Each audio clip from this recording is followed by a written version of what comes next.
I'm Jack, 18M, and I live with my dad Rick, 46N, and until recently, my stepmom Margaret, 44F. My mom Lisa passed away when I was 12 from a sudden heart attack.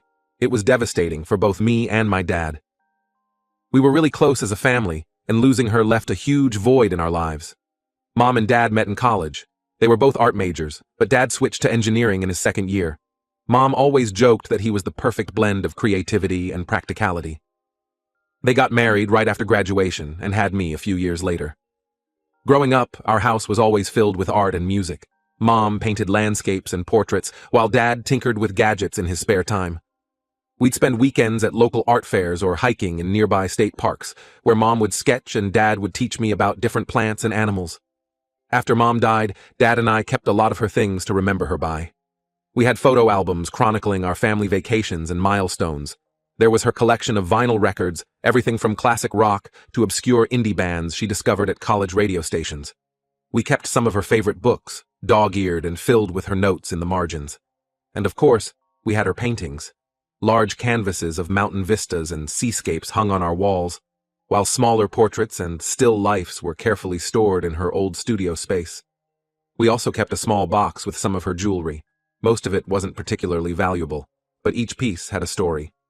There was the turquoise necklace Dad bought her on their honeymoon in New Mexico, the bracelet she wore to every one of my school events for good luck, and the simple silver ring her grandmother had given her. The box also contained a few letters she'd written to us over the years. Birthday cards, little notes she'd slip into Dad's lunchbox or my backpack, and a letter she wrote to me on my first day of middle school. For the first couple of years after Mom's death, Dad wasn't interested in dating. He focused on his work as an engineer and on raising me. We managed okay, but I could tell he was lonely. He'd sometimes sit in Mom's studio late at night, just looking at her unfinished paintings or flipping through her sketchbooks. I'd hear him playing her favorite records when he thought I was asleep.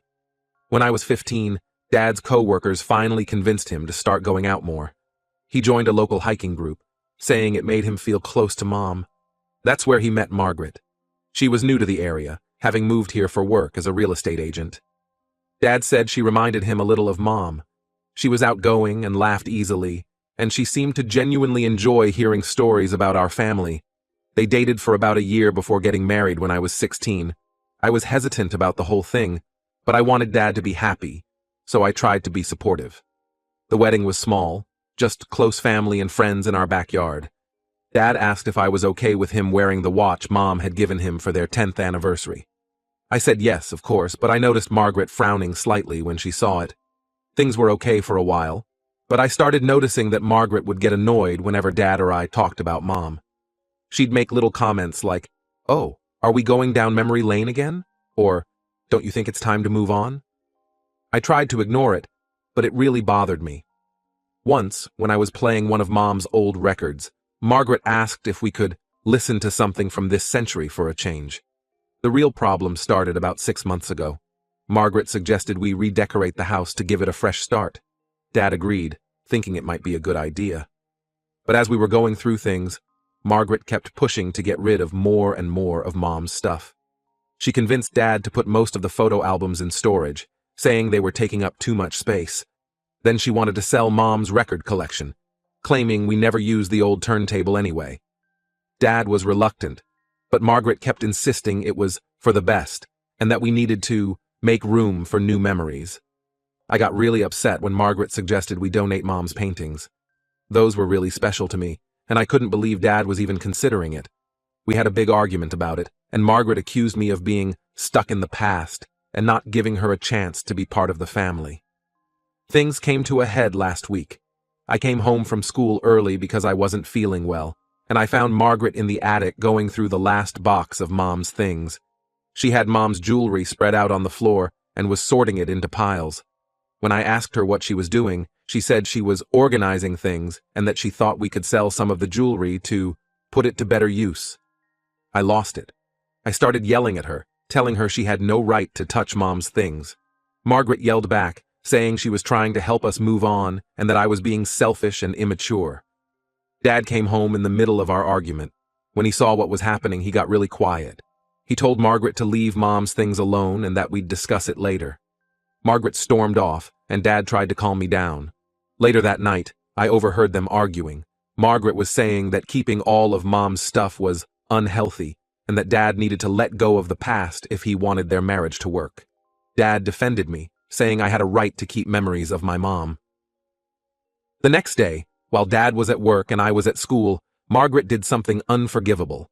When I got home, I found that she had taken all of Mom's remaining things, the jewelry, letters, and even the paintings, and sold them at a local pawn shop. She said she did it for our own good and that we'd thank her later. I was devastated. Those were the last things we had of Mom, and Margaret had no right to get rid of them. The turquoise necklace from their honeymoon, gone. The lucky bracelet she wore to my events, gone. The paintings that captured moments of our life together, gone. Even the letter she wrote me for my first day of middle school, the one where she told me how proud she was of me and how excited she was to see the person I'd become, was gone. Dad was furious when he found out. He and Margaret had a huge fight and he told her to leave. I've never seen him so angry. He kept asking her how she could do this, how she could erase these precious memories. Margaret tried to defend herself, saying she was just trying to help us move forward, but Dad wasn't having it. Now here's where I might be the asshole. I was so angry at Margaret that I decided to get revenge. I knew she ran a small online business selling handmade jewelry on the side. She was really proud of it and hoped to make it her full-time job someday. She'd often talk about how she was building her brand and how important Cuz Ricker reviews were for her success. I created a bunch of fake accounts and started leaving negative reviews on her online store. I claimed her jewelry was poor quality, that she didn't deliver orders, and that she was rude to Cuz Rickers. I wrote things like, necklace fell apart after one wear, and seller was extremely rude when I asked for a refund. I also reported her store for copyright infringement, claiming she was using stolen designs. Within a week, Margaret's online reputation was in tatters. Her sales dropped to almost zero, and the website she used threatened to shut down her store due to the complaints. She was devastated and couldn't understand what was happening. I overheard her crying to Dad, saying her dream was falling apart and she didn't know why. I know what I did was wrong, but I felt like she deserved it after destroying our memories of Mom. Those weren't just things she sold. They were pieces of our life with Mom, tangible reminders of her love for us. And Margaret took that away like it meant nothing. Dad doesn't know it was me, and Margaret's moved out while they figure out what to do about their marriage. Part of me feels guilty for potentially ruining her livelihood, but another part feels like it's justice for what she did to us. So, Reddit, Aida for destroying my stepmom's business after she tried to erase my dad's past. Edit. Wow, this blew up overnight. Thanks for all the responses. To answer some common questions. Yes, we tried to get Mom's things back from the pawn shop, but most of it was already sold. We managed to recover a few pieces of jewelry and one small painting, but that's it. No, my dad isn't planning to stay with Margaret. He's talking to a lawyer about divorce options. I know what I did to Margaret's business was wrong. I'm not proud of it, but I was just so angry and hurt. Update 1. It's been about a month since my original post, and a lot has happened. First, thank you all for your comments and support. Reading through everything really helped me process my emotions and see things from different perspectives. After my dad found out about what Margaret did, he immediately filed for divorce. It turns out that, in our state, selling a spouse's property without consent is considered a form of financial abuse. Dad's lawyer is using this to push for a favorable settlement. The lawyer explained that Margaret's actions weren't just morally wrong, but legally actionable. Dad's been spending a lot of time gathering evidence, receipts, photos, anything that can prove the value, both monetary and sentimental, of what was lost. Margaret tried to argue that she thought she had Dad's permission to declutter the house, but nobody's buying it. She even tried to claim that she put the money from selling Mom's things into a joint account, but bank records showed she'd actually transferred it to her personal account. When confronted with this evidence, Margaret broke down crying, saying she felt overwhelmed by living in a shrine to Mom and didn't know how else to cope. As for my actions against Margaret's business, I eventually confessed to my dad. I couldn't keep carrying that guilt, especially after seeing how supportive he's been. He was disappointed in me, but he understood why I did it. He made me promise to never do anything like that again, no matter how justified I felt. We had a long talk about healthy ways to deal with anger and grief, and how revenge often hurts the person seeking it as much as the target. Dad and I have been going through old photo albums and digital files, trying to recreate some of the memories we lost. We found a bunch of photos we'd forgotten about, including some great ones of Mom when she was younger. There's one of her in college, standing in front of an easel with paint-stained hands and the biggest smile on her face. Another shows her and Dad on their first date, at a local art museum. It's been emotional, but also really healing for both of us. We also reached out to some of Mom's old friends and our extended family. They've been amazing, sharing stories and even some photos and small mementos they had of Mom. It's not the same as having her things back, but it's helping us feel connected to her memory. My aunt found an old scarf Mom had knitted for her, and she gave it to me. It's not much, but holding it makes me feel close. To Mom in a way I hadn't in a long time. One of Mom's college friends even found an old sketchbook of hers from their art classes. She mailed it to us, and it's been incredible to see Mom's early work and read her notes in the margins. There are sketches of Dad from when they first started dating, studies of landscapes from around campus, and even some early ideas for paintings she later completed. Dad and I spent a whole evening going through it, laughing and crying at the memories it brought back. As for Margaret, she moved out completely about 2 weeks ago. She tried to apologize, saying she realizes now how much she overstepped, but neither Dad nor I are ready to forgive her. She left a letter explaining that she felt constantly compared to Mom and thought removing her things would help her find her place in our family. While I can understand feeling insecure, it doesn't justify what she did. The divorce proceedings are moving forward, and Dad's lawyer thinks it should be finalized in a few months. It's been hard on Dad.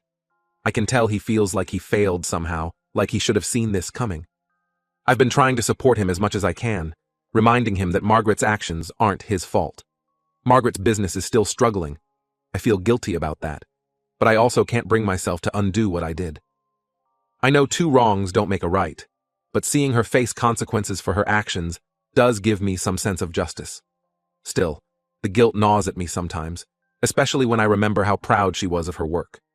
Dad and I have been talking about maybe going to family counseling to work through everything that's happened. We're both dealing with a lot of anger and grief, and it might help to have a professional guide us through it. Dad's also considering joining a support group for widowers. He says he realizes now that he never fully processed his grief over losing Mom. In a weird way, this whole situation has brought Dad and me closer together. We're talking more openly about Mom, sharing memories, and supporting each other. It's been tough, but I feel like we're going to come out of this stronger as a family. We've started a new tradition of having a Mom night once a week, where we cook her favorite meal, listen to her music, and share stories about her. It's helping us keep her memory alive in a positive way. Update 2.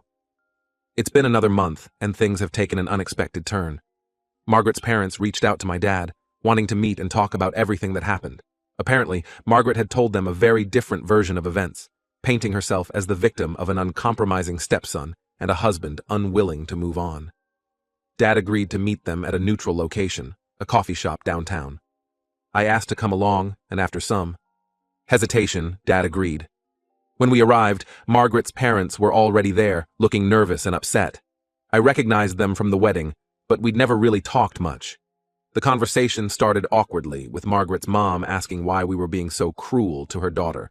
But as Dad and I explained what really happened, how Margaret had systematically removed Mom's things and then sold the rest without permission, their expressions changed from anger to shock and then to shame. It turns out, Margaret had told them that we had agreed to sell Mom's things to move on, and that I was just being a difficult teenager who couldn't accept change. She never mentioned selling the items without our knowledge or consent. As we talked, more discrepancies in Margaret's story came to light. She had apparently told her parents that Dad was the one pushing to redecorate and get rid of Mom's things, and that she was just trying to support his wishes. Margaret's dad, who had been quiet most of the time, suddenly spoke up. He apologized profusely for their daughter's actions and said they had no idea things had gone this far. He shared that Margaret had always struggled with feeling like she was living in someone else's shadow, even as a child. Apparently, she had an older sister who passed away when Margaret was young, and she grew up feeling like she could never measure up to her parents' memories of her sister. While this backstory helped explain some of Margaret's behavior, it didn't excuse it. Margaret's mom started crying, saying she felt like she had failed as a parent. They both seemed genuinely horrified by what Margaret had done, and I could tell they were struggling to reconcile this with the daughter they thought they knew. To our surprise, Margaret's dad even offered to help us try to track down some of Mom's sold items. He said he had some connections in the local antique and art dealing community from his days as a hobby collector. Though we all knew it was probably too late for most of the items, the gesture meant a lot. The meeting ended with Margaret's parents promising to talk to her about her behavior. They seemed torn between wanting to support their daughter and recognizing the harm she had caused. Before we left, Margaret's mom hugged me, apologizing again, and telling me that my mom would be proud of how I'm handling everything. It was an awkward moment, but I could tell she meant well. A few days after the meeting, we got a surprising call. Margaret's parents had managed to track down one of Mom's paintings at a local art resale shop. It was one of her larger pieces, a stunning view of the lake where we used to vacation every summer. They bought it back and wanted to return it to us. When they came to drop it off, Margaret's mom broke down crying again, apologizing for everything that had happened. Seeing the painting again brought back a flood of emotions. I remembered the day Mom painted it. We had gone out on an early morning boat ride, and the mist was just lifting off the water. Mom had been so excited, saying the light was perfect. She spent the whole day working on that painting while Dad and I fished off the dock. Dad and I spent the evening reminiscing about that vacation, laughing at memories we'd almost forgotten, like the time I tried to learn to water ski and ended up doing a spectacular faceplant, or when Dad attempted to cook fresh fish over a campfire and nearly set the picnic table on fire. It felt good to remember these moments, to keep Mom's memory alive through our stories. As for Margaret, she's apparently not taking the divorce well. Her parents told us she's been struggling with the consequences of her actions, both personally and professionally. They mentioned that she started seeing a therapist to work through her issues. Part of me feels satisfied that she's facing repercussions, but another part feels a twinge of guilt for my role in damaging her business. Dad's been amazing through all of this. He started a small project to digitize all our remaining photos of Mom, and he's even talking about maybe taking up painting himself as a way to feel connected to her. He found an old set of Mom's paintbrushes in the garage that Margaret had missed, and he's been practicing with them. His first attempts are pretty terrible, but he seems to enjoy it, and it makes him smile in a way I haven't seen in a long time. We've also been reaching out to more of Mom's old friends and colleagues. One of her former students, now an art teacher herself, offered to help restore some of Mom's sketches that were damaged when Margaret tried to throw them out. It's been incredible to see Mom's work come back to life, and to hear stories about her from people who knew her in different ways than we did. Update 3. It's been 6 months since everything went down with Margaret, and life has finally started to settle into a new normal. The divorce was finalized last month, and Dad seems to be doing much better. He started going out with friends more, and even joined a local hiking group, something he and Mom used to love doing together. As for me, I recently started college, and it's been a big adjustment. Being away from home has given me a lot of time to reflect on everything that happened. I've realized that while Margaret's actions were inexcusable, my response wasn't right either. I've been doing a lot of thinking about healthier ways to deal with anger and loss. My roommate Alex has been really supportive. After I told him about everything that happened, he shared that he lost his dad when he was young. We've had some late-night talks about grief and family that have helped me process a lot of my feelings. It's nice to have someone who understands what it's like to lose a parent. I finally worked up the courage to undo some of the damage I did to Margaret's online business. I contacted the website where her store was hosted and admitted to making false reports. I also deleted the fake accounts I used to leave bad reviews. It doesn't fix everything, but it felt like the right thing to do. I haven't heard anything about whether her business has recovered, and I'm not sure I want to know. Dad and I still have our rough days, especially around Mom's birthday and the anniversary of her death. But we're learning to celebrate her memory in positive ways. We recently donated some money to the local art school in Mom's name, and they're going to hang one of her paintings in their gallery. It's the lake painting that Margaret's parents helped us recover. Seeing it displayed there, inspiring new artists, feels like a fitting tribute to Mom. Margaret's parents have kept in touch, which was unexpected but nice in a way. They've been supportive and respectful of our boundaries. Last month, they helped us organize a small memorial for Mom, inviting some of her old friends and colleagues. We displayed some of her artwork, played her favorite music, and shared stories about her life. It was emotional, but also healing. Hearing how Mom had impacted so many people's lives made me feel proud to be her son. Dad gave a speech at the memorial that really stuck with me. He talked about how love doesn't end when someone dies, it just changes form. He said that by keeping Mom's memory alive and living in a way that would make her proud, we're continuing to express our love for her. It was beautiful and helped me see our grief in a new light. Looking back, I can see how grief and fear of losing memories of Mom led to so much pain and poor decisions all around. It's been a hard lesson, but I'm trying to take away something positive from it all. I'm learning that keeping someone's memory alive doesn't mean holding on to every physical object, but rather cherishing the impact they had on our lives. Dad and I are talking about maybe starting a small scholarship in Mom's name at the local high school for aspiring artists. It feels like a way to keep her spirit alive while also doing something positive for others. We're still working out the details, but the idea of helping young artists pursue their dreams in Mom's name feels right. As I navigate college and this new chapter of my life, I'm carrying the lessons from this experience with me. I'm learning to be more open about my feelings, to value the memories I have, and to find constructive ways to honor those we've lost. It's not always easy, but I think Mom would be proud of how far we've come.